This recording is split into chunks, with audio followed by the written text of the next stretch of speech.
Welcome to Crash Concepts, where the economy, energy, and the environment are explored. Up next, fresh ideas and insights into the factors that are driving the world and shaping your future. Presenting information you can't afford to live without, here's Chris Martenson. Welcome to this Peak Prosperity podcast. I am your host, Chris Martenson. When you read our site, you'll find that Peak Prosperity has been focusing on the sick care system that dares to call itself the healthcare system in the United States. And along with many others, we at Peak Prosperity predicted that Obamacare would increase costs for most people, not reduce them. Now, how did we know that? Well, simple. The middlemen, the insurers, were left completely off the list of entities being asked to participate in controlling costs while expanding access. It didn't, or at least it shouldn't, have taken a genius to work out the logical conclusion of that experiment. Now, you've already heard me squawk about my 24.8% insurance increase last year, and you're going to hear me squawk about it next year too. And most of you already know about the impact of rising healthcare insurance costs from the consumer standpoint. To talk to us about the impact of Obamacare from the physician standpoint is a very special guest, Dr. Dave Janda. Dave Janda is a doctor. He's a clinical orthopedic surgeon. He's based in Ann Arbor, Michigan, the director and founder of the Institute for Preventative Sports Medicine, also based in Ann Arbor, which is the only healthcare cost containment organization of its kind in North America. His academic career has been highlighted by many awards and distinctions. And in the early years, he was one of the winners of the Westinghouse Science Talent Search Competition. I can't wait to hear about that because that's a big deal. Dr. Janda has also distinguished himself in the research arena and was appointed by the former Bush administration to the board of the National Center for Injury Prevention and Control. He's authored a book and he's chronicled his efforts in the field of preventative sports medicine and has outlined his approach on how to create a more available and more affordable healthcare system, if such a thing is even possible. Can't wait to hear about that. And he and his book, The Awakening of a Surgeon, have been featured guests on the Oprah Winfrey Show, and his research and prevention-based studies have been featured on many television, radio, newspaper, magazine presentations. Wow. Welcome, Dr. Dave Janda. Well, Chris, thanks for having me aboard. And I love all the work you've done. I'm a big fan of yours and your organization, your website for years. You come at it the same way we do, or I do, and what we do at our institute, and that is we're trying to look out for folks. And in the process of trying to do the right thing for folks, we get in a lot of trouble with the New World Order criminal banking syndicate that seems to run most industries around the world and most governments around the world. And it's unfortunate. They should actually be, I believe, embracing you and embracing me. And as you well know, we get a lot of blowback for pushing the axis of trying to help people and encourage people's freedom as opposed to them being oppressed by the globalists around the world. Well, let's cut right to the chase. I was listening to a recent podcast of yours on your site from March 20th of 2016. You said it was time for you to step aside from practicing medicine. Yeah. First off, how long have you been practicing? And then tell us about that decision. Well, the site you're talking about is davejanda.com. As you're aware, I, in addition to my work as a clinical orthopedic surgeon and a prevention researcher, I also host a live radio show every Sunday from 3 to 5 Eastern on Wham Talk 1600. I'm very fortunate that the owners of the station don't restrict content. So where we go, I don't know if any person on an AM or FM station goes there. We out the banksters, we out the criminal international banking syndicate, we out the globalists about how they're trying to oppress every person in our country and around the world, and also how they're trying to strip freedom and liberty from every person around the world and in our country. So the name of the show is Operation Freedom. Folks can stream the show at davejanda.com every Sunday from 3 to 5 Eastern. And we tackle many of these issues, one of which is Obamacare. Now, what the podcast in particular you're talking about, Chris, on March 20th, I announced that I'll be leaving the clinical practice of medicine. When I graduated from Bucknell University from college with degrees in chemistry and economics, I went to Northwestern University Medical School in Chicago, then did my internship and residency at the University of Michigan in Ann Arbor. Then I actually experienced a national healthcare approach where I did my fellowship in Canada at the University of Western Ontario in shoulder reconstructive surgery. And then I came back to Ann Arbor to a 9-member orthopedic group, and I've been with that group since 1989. So that puts me about 27 years outside of my residency, and including my residency, 32 years of the clinical practice of medicine. Chris, in a nutshell, I decided I needed to retire from medicine, the clinical practice of medicine, because I truly felt that I could no longer take care of people the way I was trained to take care of people in a high-quality manner. Now, understand something. I've been involved, as I mentioned, 27 years in the clinical practice of medicine. I have battled insurance companies every day of my professional career since I got done with my residency program 27 years ago. And understand something. The formula that insurance companies use and government uses to cut health care costs is the most inhumane and unethical means of cutting costs. And that is the rationing and denying of care. It is what I have fought against my entire career. See, my approach, as we outlined this through the Institute, is if you're really sincere about cutting health care costs, quit trying to manipulate health care need by denying the availability and access to care. In other words, rationing care, which bureaucrats around the world try to do, and in particular now in the United States, and insurance companies try to do. If you're really sincere about cutting health care costs, prevent health care needs. It's the single greatest bang for the buck. Now, you're not going to learn that in medical school. I didn't. Right. And the reason is, and there's a lot of diplomatic answers I can give you, but anyone who's ever listened to my show knows I'm not a diplomat. Here's the bottom line. Prevention is not stressed in medical school, in internship, in residency, in post-residency activities, because, Chris, there's no money in it. Mm-hmm. Where all the money comes is waiting for the injury to happen, waiting for cancer to happen, waiting for the cardiovascular event to happen, and then dealing with it. And let's face it, in the West, and in particular the United States and in Canada, we're good at dealing with problems once they occur. But when it comes to prevention, I can tell you the blowback I have gotten over the past 30 years in working in prevention is enormous. But let me give you an example. Just one of the studies we did through the University of Michigan and then carried over to our institute, just one of the studies, we looked at sports injuries. We found a way to save 1.7 million people from getting injured every year and save $2 billion, with a B, $2 billion in healthcare costs every year. That study that came to those conclusions and those findings, that was documented by the Center for Disease Control and Prevention of the magnitude of the savings, we spent $1,000 once. We spent $1,000 and we found a way to save $2 billion every year. And when it comes to prevention, that's not the exception to the rule, it is the rule. Yet, the vast majority of folks in medicine still know minimal about prevention efforts and what to do and what they can do for their patients. And the reason is because there isn't any money in it. So I've fought these battles, and you would also think that the insurance companies would love prevention. I mean, when I first started on this 30 years ago, I was pretty naive. And I thought, gosh, we're starting this nonprofit research institute. I'm sure the insurance companies will help fund it. I can tell you, Chris, in 30 years of being with that organization, the Institute for Preventative Sports Medicine, we've never gotten one penny of funding from the insurance industry.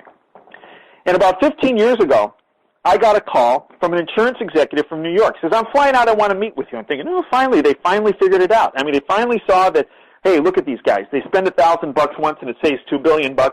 Finally, they're going to embrace this. Chris, I'm sitting at the desk. This executive walks in from a big insurance company, looks at me and he goes, Janda, let me tell you why we hate you. Direct quote. I said, hate me? You should love me. I should be your poster boy for finding a way to help people and save costs. He goes, no. He goes, we hate you. You, in fact, are on the most wanted list, dead or alive. I go, what? Why? Where are you going here? He said, listen, he goes, son, you don't understand how the insurance industry works. He goes, let's say the cost of insuring you is $1,000. He goes, the most according to the bean counters and the feds that we can tack onto that is 7%. So your premium's $1,070, right? I go, yeah. He goes, now let's say we do all those things you talk about to save costs. And he goes, and we figured it out with our actuaries. Actually, the cost of insuring you is no longer $1,000, it's $100. He goes, now, son, even though all doctors are morons, direct quote, when it comes to financial matters, he might be right on that. He said, but 7% of 100 is what? I go, 7. He goes, well, wouldn't you rather have 70 more than 7? He goes, you see, let me tell you how the health insurance industry works. He goes, the higher costs go, the bigger cut of the pie we get. And that's why we'll do everything in our power to shut you down and shut down your prevention work. It's that stark, isn't it? This is, I mean, whether we're talking about what Monsanto wants to do you got into medicine because you naively thought that it was about that we as humans wanted to help each other and wanted to help each other have fulfilled, connected, alive experiences while we're here on the earth. And you're finding that there are people who don't care at all about that. They'd rather have money. Absolutely. And in fact, have been a number, not a lot, but there have been a number of physicians that have come to me and said, Dave, stop this. Stop doing the prevention work because you're costing us money. Really? Yes, really, really. I don't know why I'm shocked by that, but I am. Corporations, when we have shown their products have caused injury, there are the first thing they do, Chris, and I talk about this in my book, The Awakening of a Surgeon. The first thing they do is they call me and they said, guess what? We're going to sue you. We're going to sue you for putting this research out. All peer-reviewed, published medical journals. We've had over 50 articles we put out, studies. I said, you're going to sue me for telling the truth? I go, put your data up against my data, bring it on, I'll go to court with you. Well, they never did because they didn't have anything. The second thing they do is when the threat of lawsuit doesn't work, then you start getting the phone calls, Chris, about saying, watch your back. Bad things happen to people that keep talking. And then when that doesn't work, Chris, at one point I had to get protection for my wife and kids because the threats were coming and being directed at them. And who do you think these threats were coming from? Well, I know who they're coming from, and they were coming from big industry, big business, the so-called globalist syndicate, because all they care about, Chris, and I learned this many years ago, all they care about, Chris, is money and power and control. And when you start stepping on their feet when it comes to their revenue source, because that's where their power and their control comes from, they want to squash you like a bug. And that, unfortunately, is the way business is run, not only around our country, not only North America, but around the world. Right. You know, Dave, the more I've looked into this, so a big tour for me in the last few years has been around nutrition, right? So I've lost a bunch of weight, and my business partner, Adam, you know, we both just started looking into nutrition in our own lives and discovered, oh my gosh, it's not a hard nut to crack. People cracked this nut many, many decades ago, but I'm thinking specifically around the time when that food pyramid got put out, you know, several decades ago, that there was good, solid clinical data that talked about the role of carbohydrates and in particular sugars and refined sugars in creating both obesity, metabolic syndrome, atherosclerosis, and other sorts of things that we could clearly point to. And we had all of that data. It was clearly not only was it not followed, but it was heavily suppressed for a very long period of time. And you would think, just from a logical standpoint, I don't know if you've seen it, but the CDC put out this chart of obesity in America where, you know, once a state went to like 30% over the BMI recommended levels, the state goes bright red. And from starting late 1980s, states just start going red one by one by one by one. And we have an epidemiological disaster, probably one of the largest ones ever foisted on a population. And still, it's pretty fringe topic to talk about the fact that we've been poisoning ourselves through our dietary guidelines. This should be simple, right? Shouldn't this be like simple case closed data? It should be simple case closed data, but understand something, Chris. The globalists, and that's not conspiracy theory, the globalists around the world do not want the populace to be healthy, to be happy, to be financially well off, I've heard the word used in Washington that those of us that are not part of the globalist network, they call us useless eaters. I've heard that term multiple times. They want, and this sounds sinister, and frankly, it's evil what they're about. But the same reason why they want to squash me for my work in prevention, because prevention is about empowerment of individuals, not empowerment of government, not empowerment of big business, but empowerment of individuals, about taking control of individuals taking control of their own lives and making them better. They don't want that message out there under any circumstance. And they don't want you, Chris, nutritionally being healthy. Because all you have to do, I'm sure you've read Agenda 21. It's in black and white. That document it was brought to the United States by George H.W. Bush, George Bush the First.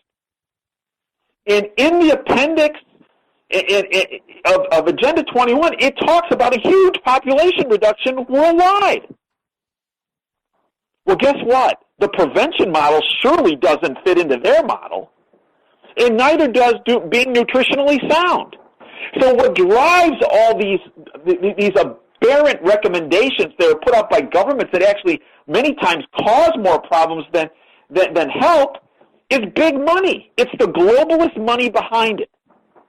So you see it as a disaster that obesity is going through the roof, right? Mm-hmm. Does Monsanto? Do the big pharma companies? No. No, they make a hell of a lot of money, don't they? Absolutely. Yeah, they get more money out of it. They siphon more money from us useless eaters. No, I know this sounds like conspiracy theory, but I can tell you, one of the ramifications of the work that I've done in prevention. Back in 1988, I'm in the clinic. The phone rings. My assistant comes to me. She goes, "Dave, you got a phone call. You got to take it." And I go, "Well, I was just on the phone with the emergency room. Why would they be calling me back so quickly?" She goes, "Dave, it's the White House." I go, "The White House?" She goes, "Yeah, there was an article about your work in prevention in one of the Washington papers, and this person told me that President Reagan read it, and he'd like you to work on health care policy issues focusing on prevention." I go, "Okay, that's cute. It must be one of my buddies in D.C. that got somebody to call and say that." I go, "Fine." So I took the call, and very nice woman, and she's telling me about this. And I go, "You're doing a great job. Who's your boss?" And she goes, "My boss is Ronald Reagan." I go, I understand this is a very good joke. Tell me who your boss really is. And I tell them they did a great job of pulling this joke off. She said, "No." She goes, "Really, Ronald?" I go, "Fine. Give me your phone number. I'll call you back." Just to, knowing full well it's a ring in the White House. And I call that number, and sure enough, the White House operator picks it up. I give the name of the person, and it is the person there, and I was thoroughly embarrassed. But that led me, Chris, to come into Washington back in 1988, and starting with Ronald Reagan, C. Everett Koop was the Surgeon General. Jack Kemp was in the cabinet at that point. I got to know Jack Kemp very well, Dr. Koop very well. And Ronald Reagan's directive to myself was, look, you come at this differently. You care about people. Just work with Koop, work with Kemp, and help people. And I can tell you, I told Reagan's the entire Reagan administration that was there, I said, this is really going to upset the insurance industry and the pharmaceutical companies and medical, the ivory tower elitists that run the AMA and the like. And the response from Reagan and his administration was, "We don't care, just do what's right." So now, and unfortunately this is at the end of the Reagan term, but I was working with Koop and working with Kemp, and we were moving along, and then George H.W. Bush becomes president, and now there's this transition period, and they say, "Well, what are you working on?" I'm talking about the prevention stuff, free market healthcare reform, such as with health savings accounts, prevention initiatives. And Bush's response, old man Bush's response was, "Well, we can't do that. I mean, we get a lot of support from the insurance industry and the pharmaceutical companies. We can't upset them." Well, Chris, then all of a sudden our prevention efforts were put on the back burner. Now Clinton becomes president, okay, and this is even before he started talking about Hillary care. Bring me in again. Let's talk about your work in prevent. I tell him, and the response was from the Clinton administration, well, we can't do that because it would upset the insurance industry and pharmaceutical industry. We get a lot of support from them. It's the same response as the Bush 1 administration. And then George W. comes into power and have the same conversation and get the same response as the old man in Clinton. And right then, Chris, I realized that this is not a two-party system. I'm not trying to be political. This is a point of fact. And this is my experience on the ground, face-to-face with people in the White House. There is one party, and I call them the Republicans. They are owned and operated by the globalists, mainly the banking community, who owns these guys. And it doesn't matter if they have an R or D after the name. And it's more than just the people in the White House. What I came to realize was about 99% of them in D.C. are owned and operated by the globalists. And they march to the tune of what the globalists want. And what the globalists want is stripping people of their freedom and liberty and oppressing as many people as possible. And the right-left axis, and this is something Reagan taught me. The first thing I learned from Ronald Reagan. The right-left axis is a sham. It's there to have people going after each other and dividing and conquering. The axis, the powers that be in the world work, are in the up-down axis, up being freedom and down being oppression. And their goal is to strip freedom from as many people as possible worldwide and oppress as many people as possible. And they use the right-left axis to divert their attention from what they're really up to. And that was true back in 1988, and it's been true long before 88, but it's true today. It's a sham. And politically now, no matter what, love them or hate them, Donald Trump and Bernie Sanders, if you love them or hate them, it doesn't matter. This is not a right-left issue. But what those two guys have shown is exactly that. The powers that be look at all of us as being minions, entities to be manipulated, and whose opinions and are not warranted, that they know best. That's what those two guys have exposed. You mentioned I live and work in Ann Arbor, Michigan. I call it the People's Republic of Ann Arbor. Mm-hmm. It's interesting. People, when I was coming out with this information on my radio show 5 years ago, when I started in October of 2010, I get a lot of blowback, a lot of negative blowback. Now, Chris, I have all these people coming to me saying, I thought you were a conspiracy theorist. I thought you were one of those tinfoil hat guys. I thought you were kind of out there. But you know what? Everything you said starting 5 years ago has actually been accurate, and it's been on the money. And well, this is actually, Dave, a really encouraging to me, if we can use that term, because the election fraud, which is something I tracked very closely. So I'm a science guy, right? A little bit nerdy this way. I love things like standard deviation. So but in 2004 and 2008, we saw instances, like in some cases, where more votes were recorded in certain counties on debold voting machines than people lived there, let alone voters, right? But the difference between exit polls and actual results being 3, 4, 5 standard deviations away says that these things should happen once every 25,000 to 1 billion years, depending on how outrageous it was. We have statistical prima facie proof that our elections were being manipulated and stolen. Here's where I lost it. So when Gore lost to Bush, principally that they did this whole hanging Chad thing in Florida, but if Ohio had swung, that would have done it as well. And there was so much grotesque overt fraud in the Ohio election results. It's astonishing, right? Everybody who writes about it, there's books written about it. You can download PDFs. It's all laid out in gory detail, clearly stolen. Gore tossed his hat in 3 hours after Ohio came in. He's got people who could look at that and say, dude, this is fraud. Let's contest it. But he didn't. It was like that's when I knew that I was watching a WWF fixed fight, right? I wasn't watching an actual boxing match. I was watching something more fraudulent than that. And so, yeah, there's it, but to me, seeing those same tricks being done now, mostly in service of Hillary at this point against Bernie, young people are waking up to this and going, hey, wait a minute, this really stinks to high heaven here. Absolutely. Look at how more aware people are today about what's been going on with Hillary and Bernie. Look at what people are seeing with Cruz and Trump, right? Where all of a sudden people are going, wait a minute, with Cruz and Trump, you can't, all of a sudden you're giving, nobody takes a vote, but you're giving all the votes to one guy? What? Now back in 2004, people would say, well, you know what, yeah, I think you got it wrong. You got the facts wrong. That couldn't have happened. Right?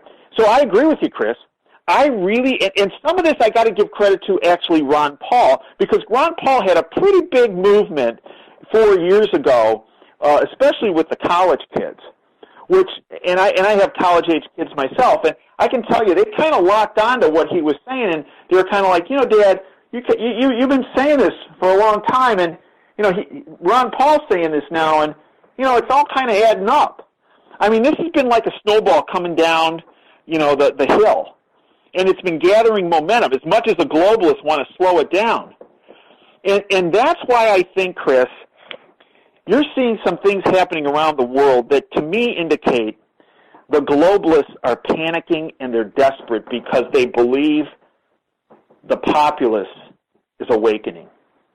And let's say there are, 1,000 in the highest echelon, the Rothschilds, the Rockefellers, all those dweebs, 1,000 of them.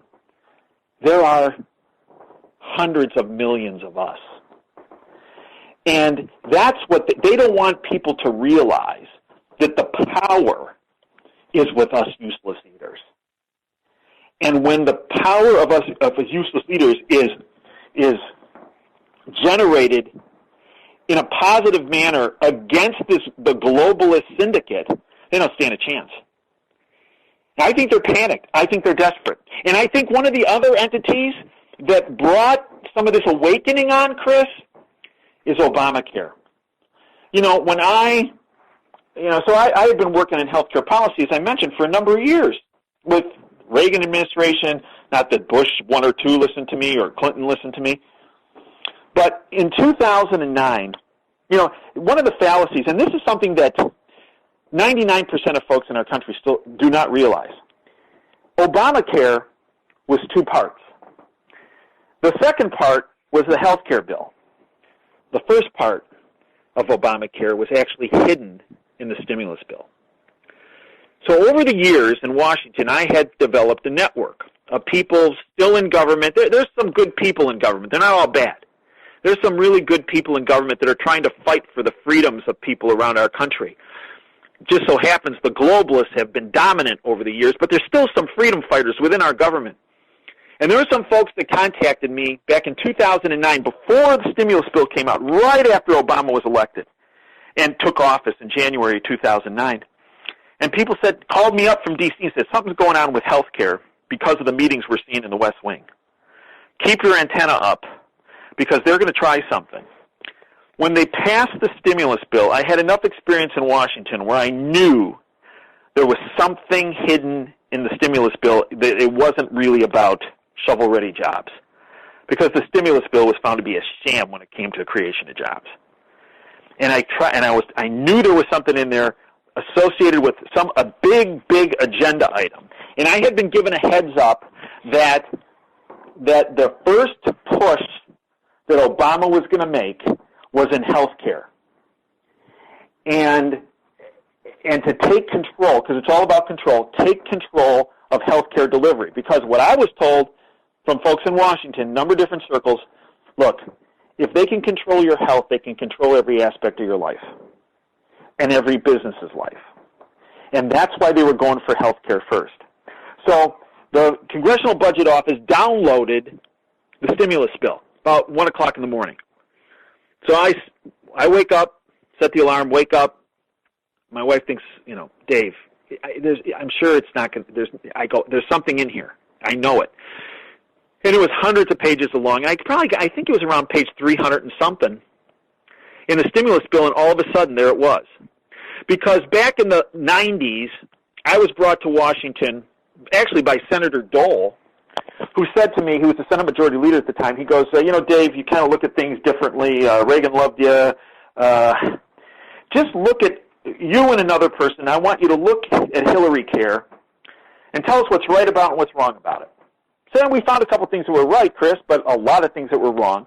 And they used that to help blow apart Hillary Care, which was actually led to my first interaction with the IRS, a nice audit that happened very soon after that. Dole has I had a background with healthcare policy and how these guys try to sneak stuff through. And I'm reading through the stimulus bill, and I come to page 300 and something, and there it is. It was like, here I am looking at Hillary Care again. And in particular, there were two parts. You see, in the stimulus bill, and this is something the mainstream media world has never reported on, and God knows, Chris, I have tried. With all my media contacts and my prevention work, I called every major news outlet about this finding. Not one of them did anything on it. They didn't deny it was there. They didn't deny what I was telling them. I did get feedback saying, Dave, we can't go there. Which all kind of goes to the fact that the mainstream media is owned and operated by the same globalist network, which I think is a point of fact. So in the stimulus bill, here's the first thing that came out. I realized, and here it is in black and white writing, there was a rationing board created in the stimulus bill. Not in Obama, not in the health care bill. This is in the stimulus bill. It was called the Federal Coordinating Council for Comparative Effectiveness Research. Say that again? Yeah. So there was a rationing board created in the stimulus bill called the Federal Coordinating Council for Comparative Effectiveness Research, and I'll get into that in a second, there was an enforcement board created called the Office of the National Coordinator of Health Information Technology. Now, how do I know that first board is a rationing board? Because of the words comparative effectiveness. Comparative effectiveness was developed in the British healthcare model, a model I had studied extensively, and actually a model that was partly implemented in Canada where I did my fellowship. So I had experience. And when I saw comparative effectiveness, I said, bam, there's a rationing board. Because the definition of comparative effectiveness, Chris, is the approval or rejection of a treatment or test based on two things: the cost of the treatment divided by the number of years the patient will benefit. Cost of the treatment divided by the number of years the patient will benefit. It is a rationing formula that was developed in the British healthcare model. It was also implemented in the Canadian healthcare model. And here I was staring at it in the stimulus bill, the first part of Obamacare. How do I know that second board, the National Coordinator's Office for Information Technology, was an enforcement board? Because direct quote from the stimulus bill. The National Coordinator's Office will, quote, guide medical decisions at the time and place of care, end quote. The Coordinator's Office will be responsible for monitoring treatments to ensure providers, doctors, and hospitals are following government protocols. It went on. Hospitals and providers that are not, quote, meaningful users of the new system will face penalties. And the Secretary of Health and Human Services can impose more stringent measures of meaningful use over time.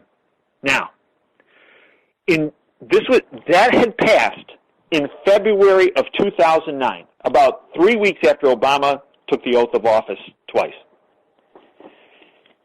I was asked in July of 2009 to come to Washington and to present at a congressional dinner as the keynote speaker to members of the House about what was happening in healthcare reform.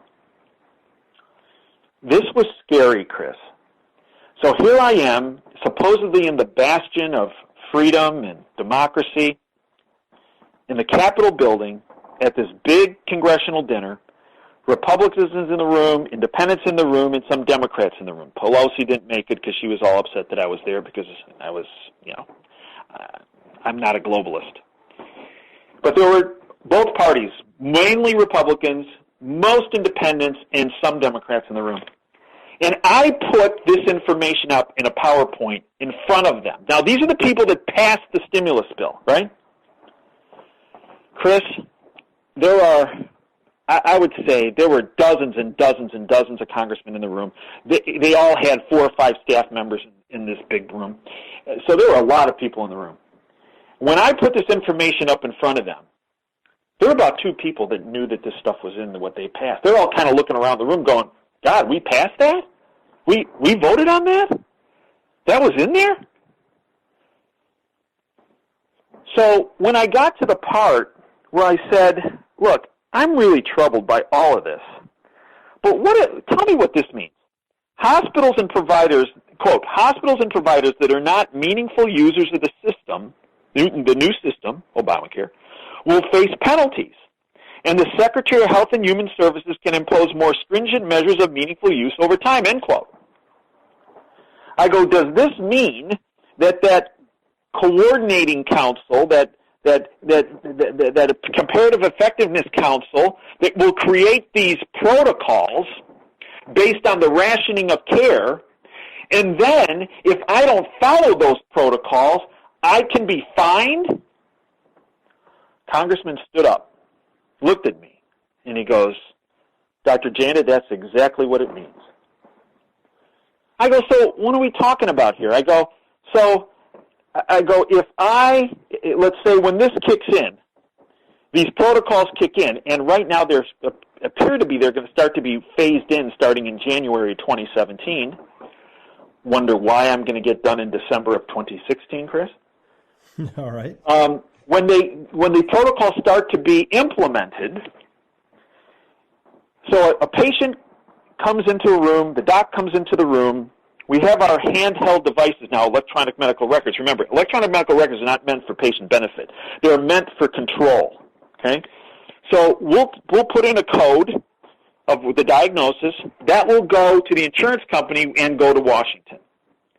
While we're still in the room, it will come back, the protocol, how we're supposed to treat the patient. According to this congressman, he said, and this is back in 2009, he goes, Dr. Janda, if you don't follow that protocol, even though you think it might be wrong, if you don't follow that protocol, you're in violation of the law. I go, well, what does that mean? Does that mean that I'm gonna get fined for, I'm gonna get paid $20 to see the patient, you're gonna fine me $100? He goes, no, you're not going to feel that. He goes, it could mean on your first offense you'll be fined $100,000. It's at the discretion of the Health and Human Services Secretary. And basically, Janda, because you've been so outspoken about that, I went out that they'd fine you $100,000 on your first offense. I go, well, what happens if I keep doing this? Because it says in the stimulus bill they can impose more stringent measures. I mean, what does that mean? They're going to fine me $101,000 the second time I don't follow the protocol, even though I know it's wrong? He goes, no, Dr. Janda, you could well go to jail. Chris, I started laughing. I thought it was a joke. I was the only one in the room not laughing. I was the only one in the room laughing. They're all kind of looking at me.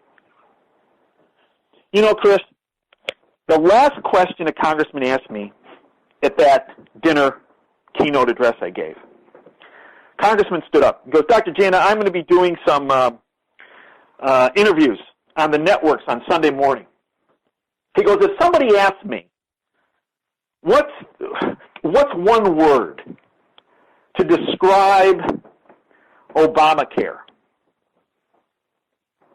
Because remember, Pelosi and the powers that be were trying to jam the health care bill through before the end of July of 2009. Now, that didn't happen until March 2010 because we caused such a fuss about all this.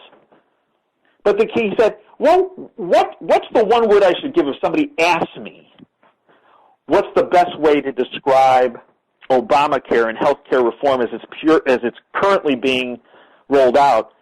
What's the one word to describe that to the public? And I start thinking, Chris, malignant, cancerous, And then it came to me. My mom was a history teacher. And she taught me about a system where you have authoritarian nationalism that penalizes and punishes anyone and everyone who opposes the state. That's fascism. And I looked at this congressman and I said, if you're asked what the one word is, sir, the answer is fascist. It's interesting. So, Dave, let me ask you a question, because the timing of all this seems okay. Let's see if I have the dots right. So this is snuck through this stimulus bill. This is just a few weeks post inauguration. Yeah.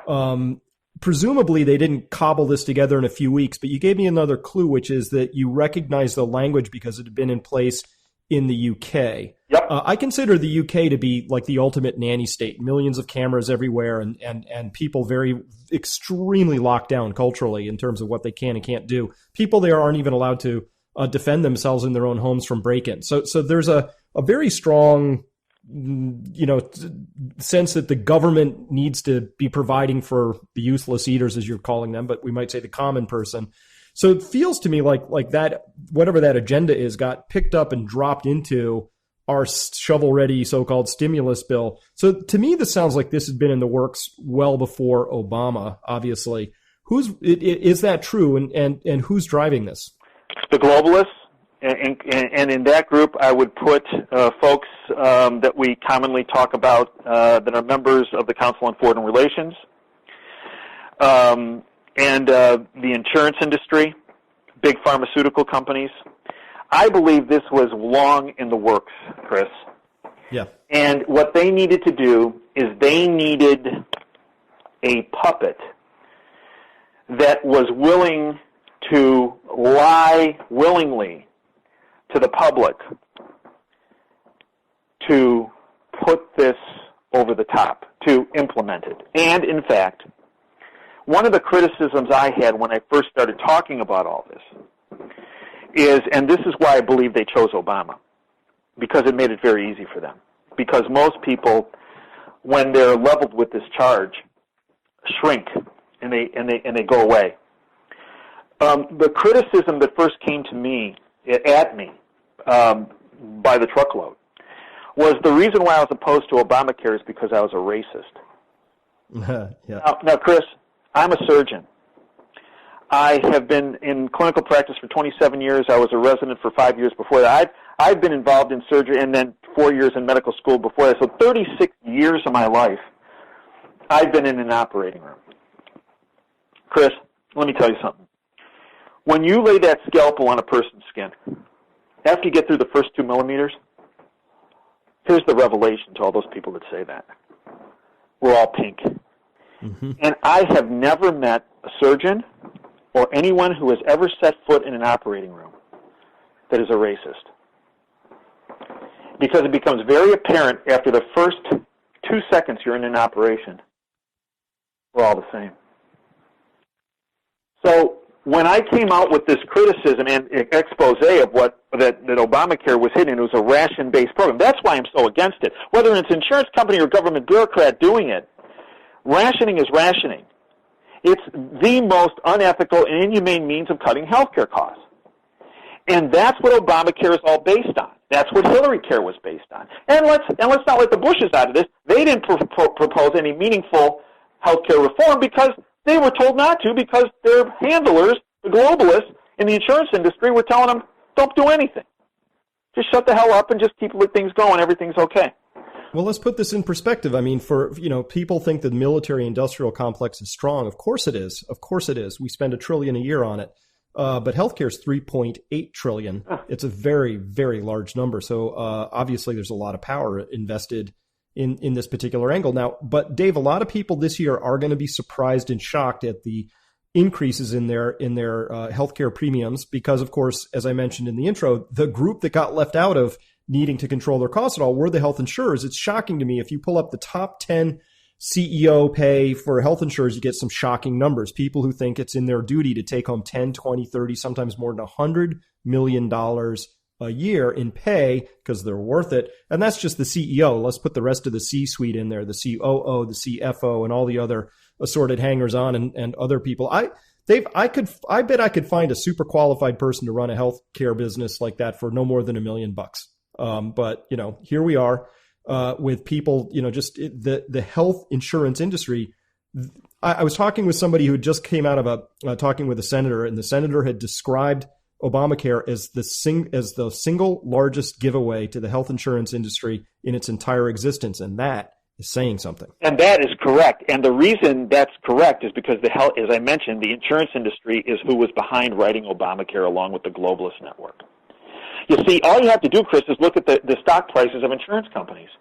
Mm-hmm. Look at February. Look at the price of the stock price of United Healthcare in February of 2009, when the first part of Obamacare passed, and look at it now, 600, 800% increase. No, they've made out like banshees. Look, Chris, look at. They have a product that has been mandated by government that people have to buy. Imagine if Chris and Dave got together and we decided we were going to make this really great, we were going to make this kind of cool type of fried donut, right? Something that nutritionally isn't very good, right? But you and I decide we're going to make this, and you know what?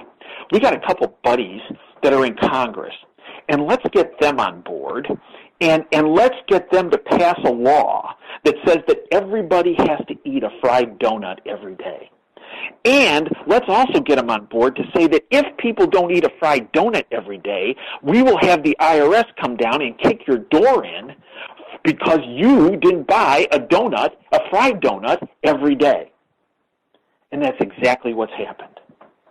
The insurance industry, this is beyond a giveaway. This is criminal, what has occurred with Obamacare, because what Obamacare is about is insurance companies, as you mentioned, drastically increasing premium charges. I mean, all you have to do is look at these guys and look at Oregon announced just yesterday their healthcare exchange, just their exchange in Obamacare, their increase of their pricing 29.6% for next year.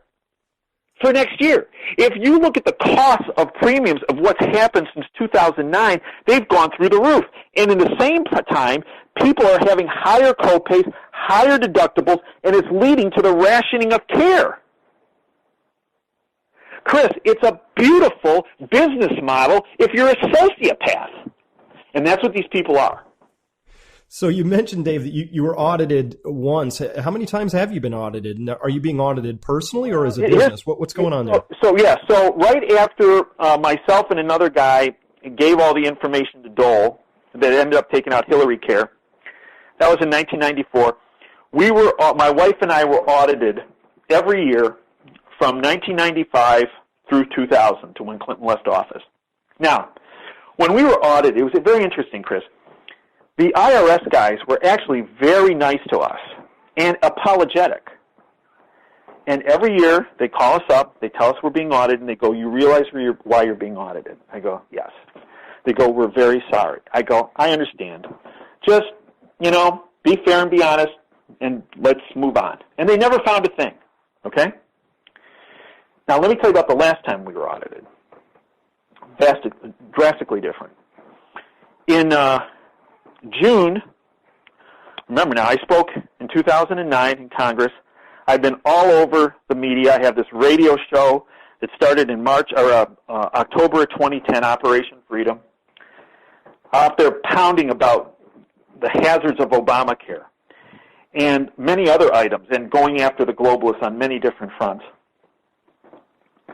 I have a YouTube out there. Somebody taped me doing one of my presentations, and they cut it down into 6 minutes, and it's on YouTube. And it's supposedly, I'm told, it's the highest rated and viewed YouTube clip on a public policy issue, that being Obamacare, over 2.9 million hits. That has driven, as I'm told internally within the Obama administration, has driven them insane. Because here I am, it was from 2010, I'm laying it all on the line, and everything I said has actually turned out to be correct. So, June of 2013, I get a notice in the mail. You're being audited. I anticipated this was going to happen because I went through that with the Clintons, and I was kind of surprised it hadn't happened before. And the audit notice says you're being audited for the years 2010, 2011, and 2012. Okay. So we pay the IRS, my wife and I, a lot of money every year. We have no offshore investments, Chris. We have nothing funny. We pay for our kids' education, which was very expensive. We take, basic vacations. We don't do a lot of business expenses or anything like that. We donate a lot of money to charity. So my accountant says, I'm surprised you guys are getting audited like this. I go, I'm not. I go, when you go into the room with the auditors from the IRS, ask them one question. Ask them why we're being audited. He goes, Dave, they're not going to. What do you think they're going to say? I go, I think they're going to tell you because it's me in my mouth and telling the truth. He goes, Dave, they're not going to say that. They're already getting some heat about looking at Tea Party organizations and stuff. I go, look what they're asking for. The years 2010, 2011, 2012. I go, you go ask them the question. So he meets with the IRS auditors. He calls me. He goes, so Dave, I want you to sit down.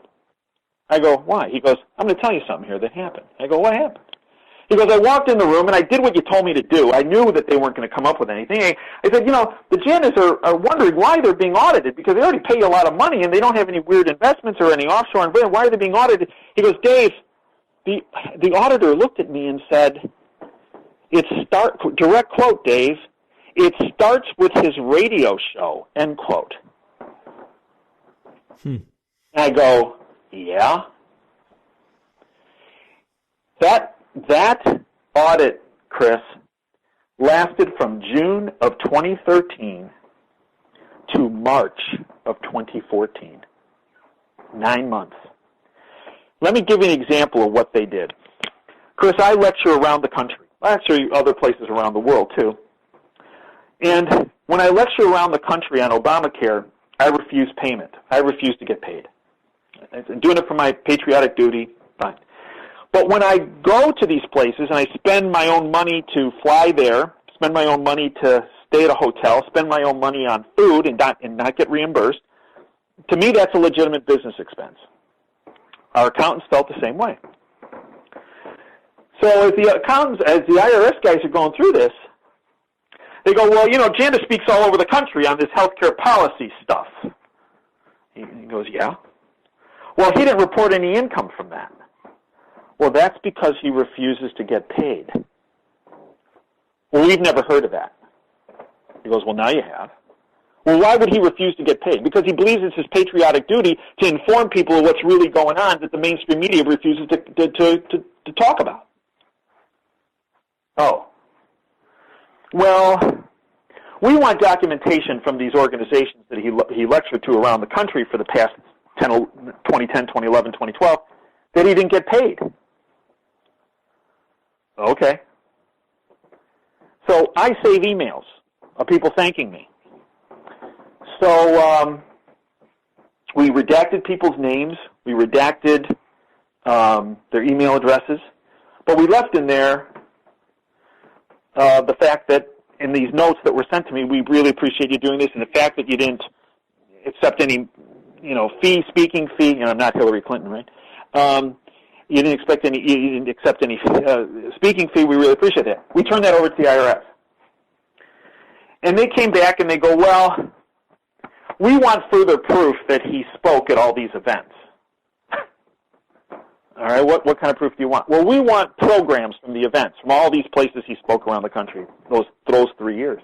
So I saved programs. So we gave them the programs. And they go, okay, well, you have that. All right, well, just because his name's on the program, we want documentation that he actually spoke at these events. I go, we said, he already got the letter saying that he didn't accept the speaking fee. Well, we want further corroboration. Okay, so more emails, redacted names, redacted addresses. Here you go. So then they got that, and here's what they said next, Chris. Okay, well, you have everything now, so we'll approve these deductions, but we need one more piece of information.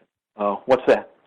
We want the names of every person that was in all these audiences the last 3 years because we want to make sure there weren't any federal officials in the crowd, because if there were, that means he would be lobbying federal officials, and you can't claim that as a deduction. Okay? Now that's when our accountants told them to go stuff it. But this is how crazy it got, Chris. And it became very obvious as the audit went along that the way the audit could end quickly is if I stopped doing my radio show. Well, Chris, that show is still going today. Well, Dave, that's just you know what you're making me think is that maybe House of Cards ought to be nominated for the best reality show of the past few years, because you're describing the Underwoods, whether it was under prior administrations. And again, equal opportunity basher in this, this is happening, but there's a system here that is hell-bent on just using and leveraging power. This is what I think people are beginning to wake up to. I'm increasingly encouraged by that. I'm discouraged by the degree to which still things like common sense and science, do not yet have a full seat at the table. But in your mind here, as we come to the close of this, how do we begin to fix this? We'll call it a healthcare system. I'm calling it a sick care system. But how do we really begin to fix this system in this country? I mean, is this we have to, tackle a 7-headed hydra, or is there a way that individuals can begin to work at their level? Which way? How do we do this from your perspective? Here is my approach to how this comes to an end.